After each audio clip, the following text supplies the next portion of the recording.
Hi friends, ಸುಮಾಸ್ ಕಿಚನ್ಗೆ ಸ್ವಾಗತ. ಎಲ್ರಿಗೂ ಮನೇಲಿ ರುಚಿಯಾಗಿ ಸಾಂಬಾರ್ ಮಾಡಬೇಕು ಅಂತ ಆಸೆ ಇರುತ್ತೆ. ಅದಕ್ಕೋಸ್ಕರ ನಾನು ಸಾಂಬಾರ್ ಪುಡಿ ಹೇಗೆ ಮಾಡೋದು ಅಂತೇಳಿ ಈ ವಿಡಿಯೋ ತೋರಿಸಿದ್ದೀನಿ.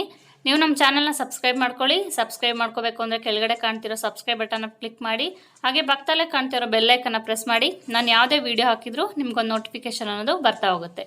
ಈಗ ಸಾಂಬಾರ್ ಪುಡಿಗೆ ಬೇಕಾಗಿರೋಂಥ ಇಂಗ್ರೀಡಿಯೆಂಟ್ಸು. ಸಾಂಬಾರ್ ಪುಡಿಗೆ ಮೇಯ್ನ್ ಆಗಿ ಬೇಕಾಗಿರೋವಂಥದ್ದು ಮೆಣಸಿನ್ಕಾಯಿ. ಹಾಗಾಗಿ ನಾನು 1/4 kg ಗುಂಟೂರು ಮೆಣಸಿನ್ಕಾಯಿ ತೊಗೊಂಡಿದ್ದೀನಿ. ನೀವು ಇಲ್ಲಿ ಯಾವ ಮೆಣಸಿನ್ಕಾಯಿ ಹಾಕಿದ್ರೂ ಸಮ ಪ್ರಮಾಣದಲ್ಲಿ ಇರಬೇಕು. ನಾನಿಲ್ಲಿ ಗುಂಟೂರು ಮೆಣಸಿನ್ಕಾಯಿ ಜೊತೆಗೆ ಬ್ಯಾಡಗಿ ಮೆಣಸಿನ್ಕಾಯಿನ ತೊಗೊಂಡಿದ್ದೀನಿ. ಇದು ಕೂಡ 1/4 kg ಇದೆ. ಗುಂಟೂರು ಮೆಣಸಿನ್ಕಾಯಿ ಎಷ್ಟು ಹಾಕ್ತಿರೋ 1/4 kg ಬ್ಯಾಡಗಿ ಮೆಣಸಿನ್ಕಾಯಿನೂ ಅಷ್ಟೇ ಹಾಕಬೇಕಾಗುತ್ತೆ. ಹಾಗೆ ಧನಿಯಾನು ಕೂಡ ನೀವು 1/4 kg ಧನಿಯಾ ಹಾಕಬೇಕಾಗುತ್ತೆ.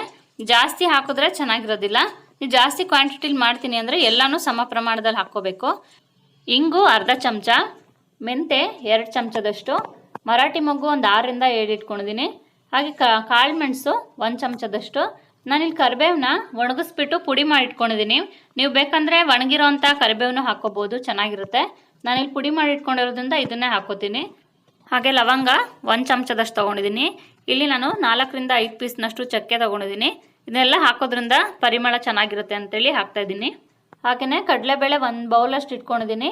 ಸಾಸಿವೆ 1 ಚಮಚದಷ್ಟು.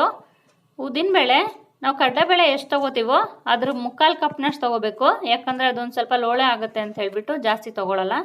ಜೀರಿಗೆ 1 ಕಪ್ನಷ್ಟು, ಅರಿಶಿನ 1 ಚಮಚದಷ್ಟು, ಗಸಗಸೆ 1.5 ಸ್ಪೂನಷ್ಟು ಹಾಕ್ತಾಯಿದ್ದೀನಿ. ಇವಾಗ ಇದನ್ನು ಹೇಗೆ ಮಾಡೋದು ಅಂತೇಳಿ ನೋಡೋಣ. ಮೊದಲು ಒಂದು ಬಾಣಲಿಗೆ ಕಡಲೆಬೇಳೆನ ಹಾಕಿ ಹುರ್ಕೋತಾ ಇದ್ದೀನಿ. ಇಲ್ಲಿ ಒಂದೊಂದೇ ಇಂಗ್ರೀಡಿಯೆಂಟ್ಸ್ನ ಹಾಕಿಬಿಟ್ಟು ಹುರ್ಕೋಬೇಕು. ಯಾಕಂದರೆ ಒಂದು ಬೇಗ ಸೀದೋಗುತ್ತೆ, ಒಂದೊಂದು ಸ್ವಲ್ಪ ನಿಧಾನವಾಗಿ ಆಗುತ್ತೆ. ಹಾಗಾಗಿ ಕಡಲೆಬೇಳೆನ ಫಸ್ಟ್ ಹಾಕ್ಕೋತಾ ಇದ್ದೀನಿ. ಕಡಲೆಬೇಳೆ ಉದ್ದಿನಬೇಳೆ ಕೂಡ ಒಟ್ಟಿಗೆ ಹಾಕ್ಕೊಂಡು ಹುರಿಬೇಡಿ, ಯಾಕಂದರೆ ಉದ್ದಿನಬೇಳೆ ಬೇಗ ಸೀದೋಗ್ಬಿಡುತ್ತೆ. ನೋಡಿ, ಇವಾಗ ಕಡಲೆಬೇಳೆ ಆಗಿದೆ. ಇದನ್ನು ಒಂದು ತಟ್ಟೆಗೆ ಹಾಕ್ಕೋತಾ ಇದ್ದೀನಿ. ಗಟ್ಟಿ ಇರೋವಂಥದ್ನೆಲ್ಲ ಒಂದು ತಟ್ಟೆಗೆ ಹಾಕ್ಕೊಳ್ಳಿ. ಏನಂದರೆ ಕಡಲೆಬೇಳೆ, ಉದ್ದಿನಬೇಳೆ, ಚಕ್ಕೆ, ಲವಂಗ ಆ ಥರದನ್ನೆಲ್ಲ ಒಂದು ತಟ್ಟೆಗೆ ಹಾಕ್ಕೊಳ್ಳಿ. ಇವಾಗ ಉದ್ದಿನಬೇಳೆನ ಹುರ್ಕೋತಾ ಇದ್ದೀನಿ.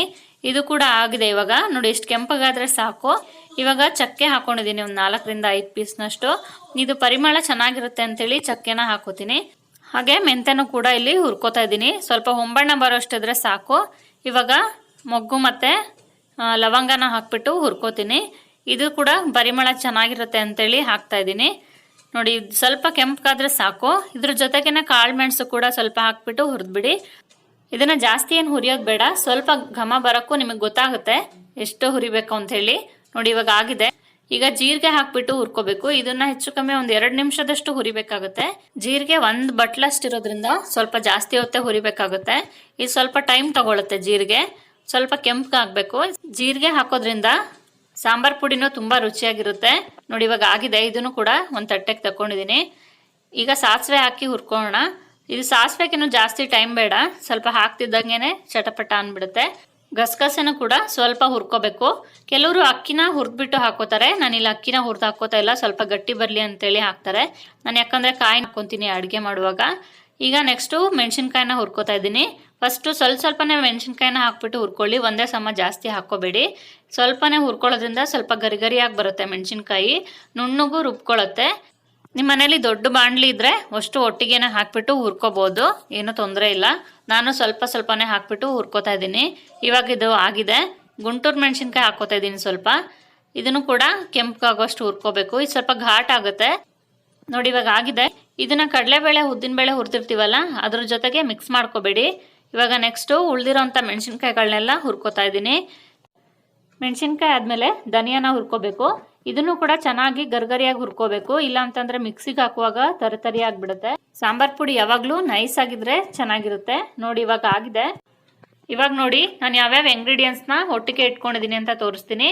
ಫಸ್ಟು ಸಾಸಿವೆ, ಜೀರಿಗೆ, ಗಸಗಸೆ ಮತ್ತು ಕರಿಬೇವಿನ ಪುಡಿನ ಒಂದು ಕಡೆ ಇಟ್ಕೊಂಡಿದ್ದೀನಿ. ಬೇಗ ನುಣ್ಣಗಾಗದೇ ಇರೋವಂಥ ಪದಾರ್ಥ ಅಂದರೆ ಕಡಲೆಬೇಳೆ, ಮೆಂತೆ, ಚಕ್ಕೆ, ಉದ್ದಿನಬೇಳೆ, ಹಾಗೆ ಮೊಗ್ಗು ಮತ್ತು ಲವಂಗ. ಇದಿಷ್ಟನ್ನ ಸಪ್ರೇಟಾಗಿ ಒಂದು ತಟ್ಟೆಲಿ ಇಟ್ಕೊಂಡಿದ್ದೀನಿ. ಇದನ್ನು ಸಪ್ರೇಟಾಗಿ ರುಬ್ಕೋಬೇಕು, ಯಾಕಂದರೆ ಮೆಣಸಿನ್ಕಾಯಿ ಬೇಗ ನುಣ್ಣಗಾಗುತ್ತೆ, ಇವೆಲ್ಲ ಬೇಗ ನುಣ್ಣಗಾಗೋದಿಲ್ಲ.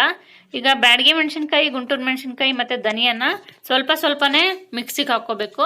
ಮೆಣಸಿನ್ಕಾಯಿ ಜೊತೆ ಸ್ವಲ್ಪ ಧನಿಯಾ ಹಾಕಿ ರುಬ್ಕೊಳ್ಳೋದ್ರಿಂದ ಬೇಗ ನುಣ್ಣಗಾಗುತ್ತೆ. ಜೀರಿಗೆ, ಸಾಸಿವೆ, ಗಸಗಸೆ ಹಾಗೆ ಕರಿಬೇವು ಪುಡಿ ಮಾಡುವಾಗ ಅರಿಶಿನನೂ ಹಾಕಿ ಪುಡಿ ಮಾಡ್ಕೋಬೇಕು. ಹಾಗೆಯೇ ಸ್ವಲ್ಪ ಹಿಂಗೆ ಹಾಕ್ಬಿಟ್ಟು ಪುಡಿ ಮಾಡ್ಕೋಬೇಕಾಗುತ್ತೆ. ನೋಡಿ ನಾನಿಲ್ಲಿ ಕಡಲೆಬೇಳೆ ಉದ್ದಿನಬೇಳೆ ಇಟ್ಕೊಂಡಿದ್ನಲ್ಲ ಆ ತಟ್ಟೆಲಿರೋಂಥ ಇಂಗ್ರೀಡಿಯೆಂಟ್ಸ್ನೆಲ್ಲ ಮಿಕ್ಸಿ ಜಾರಿಗೆ ಹಾಕ್ಕೊಂಡಿದ್ದೀನಿ. ಇವಾಗ ಇದನ್ನು ನುಣ್ಣಗೆ ರುಬ್ಕೋಬೇಕು, ಸ್ವಲ್ಪ ನೈಸ್ ಆಗೋಂಗೆ ರುಬ್ಕೊಳ್ಳಿ. ಇವಾಗ ನೋಡಿ ಇದು ನೈಸ್ ಆಗಿದೆ, ಇಷ್ಟು ರುಬ್ಕೊಂಡ್ರೆ ಸಾಕು. ನೆಕ್ಸ್ಟ್ ಮತ್ತೆ ಇದನ್ನೆಲ್ಲ ಮಿಕ್ಸ್ ಮಾಡುವಾಗ ಹಾಕೋತೀವಲ್ಲ ಆವಾಗ ಇನ್ನೂ ನೈಸ್ ಆಗಿ ಬರುತ್ತೆ. ಇವಾಗ ಅದನ್ನು ಒಂದು ತಟ್ಟೆಗೆ ಹಾಕ್ಕೊಂಡಿದ್ದೀನಿ. ಇದನ್ನು ಕೂಡ ಸಪ್ರೇಟಾಗಿಯೇ ರುಬ್ಕೊಂಡಿರೋದನ್ನ ಹಾಕ್ಕೋಬೇಕಾಗುತ್ತೆ. ನೆಕ್ಸ್ಟು ಧನಿಯಾ ಮತ್ತು ಸ್ವಲ್ಪ ಮೆಣಸಿನ್ಕಾಯಿಗಳನ್ನ ರುಬ್ಕೋತಾ ಇದ್ದೀನಿ. ಸ್ವಲ್ಪ ಗುಂಟೂರು ಮೆಣಸಿನ್ಕಾಯಿ ಮತ್ತು ಬ್ಯಾಡಗಿ ಮೆಣಸಿನ್ಕಾಯಿನ ಹಾಕ್ಕೊಂಡಿದ್ದೀನಿ. ಇದನ್ನು ಕೂಡ ನೈಸಾಗಿ ರುಬ್ಕೋಬೇಕಾಗತ್ತೆ.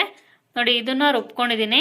ಇದು ಕೂಡ ಸ್ವಲ್ಪ ತರಿಯಾಗೆ ಬಂದಿರುತ್ತೆ, ಆಮೇಲೆ ಎಲ್ಲ ಒಟ್ಟಿಗೆ ಹಾಕುವಾಗ ನೈಸಾಗಿ ಬರುತ್ತೆ. ಈಗ ಇದನ್ನು ಕೂಡ ಒಂದು ಸಪ್ರೇಟಾಗಿ ಒಂದು ಬಟ್ಲಿಗೆ ಹಾಕೋತಾ ಇದ್ದೀನಿ. ಉಳಿದಿರೋಂಥ ಮೆಣಸಿನ್ಕಾಯಿ ಮತ್ತು ಧನಿಯಾನ ರುಬ್ಬಿಟ್ಟು ಒಂದು ಬಟ್ಲಿಗೆ ಹಾಕಿ ಇಟ್ಕೊಂಡಿದ್ದೀನಿ. ನೋಡಿ ಇದು ಕೂಡ ಸ್ವಲ್ಪ ತರಿಯಾಗಿ ಬಂದಿದೆ, ಆಮೇಲೆ ಮತ್ತೆ ಇನ್ನೊಂದ್ಸಲಿ ಮಿಕ್ಸಿಗೆ ಹಾಕೋಬೇಕು. ಇವಾಗ ಜೀರಿಗೆ ಎಲ್ಲ ಇಟ್ಕೊಂಡಿರ್ತೀನಲ್ಲ ಅದನ್ನು ಕೂಡ ಹಾಕ್ಕೊಂಡಿದ್ದೀನಿ ಮಿಕ್ಸಿ ಜಾರ್ಗೆ. ಇದನ್ನು ಕೂಡ ನುಣ್ಣಗೆ ರುಬ್ಕೋಬೇಕು. ಇದು ಕೂಡ ರುಬ್ಕೊಂಡಿದ್ದೀನಿ, ನೋಡಿ ಈ ಥರ ಬಂದಿದೆ. ಇದನ್ನು ಕೂಡ ಮೆಣಸಿನ್ಕಾಯಿ ರುಬ್ಬಿರ್ತೀವಲ್ಲ ಅದಕ್ಕೆ ಹಾಕ್ಬಿಟ್ಟು ಸ್ವಲ್ಪ ಕಲಿಸ್ಕೋಬೇಕು. ಕಲಿಸ್ಕೊಂಡಾದ್ಮೇಲೆ ಈಗ 3 ಮಿಶ್ರಣನೂ ಸ್ವಲ್ಪನೇ ಮಿಕ್ಸಿಗೆ ಹಾಕ್ಬಿಟ್ಟು ರುಬ್ಕೋಬೇಕು. ನೀವು ರುಬ್ಕೊಳ್ಳೋವಾಗ ಅರಿಶಿನ ಮತ್ತು ಇಂಗನ್ನ ಹಾಕ್ಬಿಟ್ಟು ರುಬ್ಕೋಬೇಕಾಗತ್ತೆ. ನೋಡಿ ಇವಾಗ ನಾನು ಇದನ್ನು 3 ಸಮ ಪ್ರಮಾಣದಲ್ಲಿ ಹಾಕ್ಬಿಟ್ಟು ನೈಸಾಗಿ ರುಬ್ಕೋತೀನಿ. ನಾನಿಲ್ಲಿ ಸ್ವಲ್ಪನೇ ಇರೋದ್ರಿಂದ ಮನೆಯಲ್ಲೇ ಹಾಕೋತಾ ಇದ್ದೀನಿ. ಇಲ್ಲ ನೀವು ಒಂದು 2 kg 3 kg ಅಷ್ಟು ಮಾಡ್ಕೋತೀನಿ ಅಂದರೆ ಮಿಷನ್ಗೆ ಹಾಕ್ಸ್ಕೊಂಡು ತೊಗೊಂಡ್ಬರ್ಬೋದು. ನೋಡಿ ಇವಾಗ ನಾನು ಎಲ್ಲದನ್ನು ಹಾಕ್ಬಿಟ್ಟು ರುಬ್ಕೊಂಡಿದ್ದೀನಿ.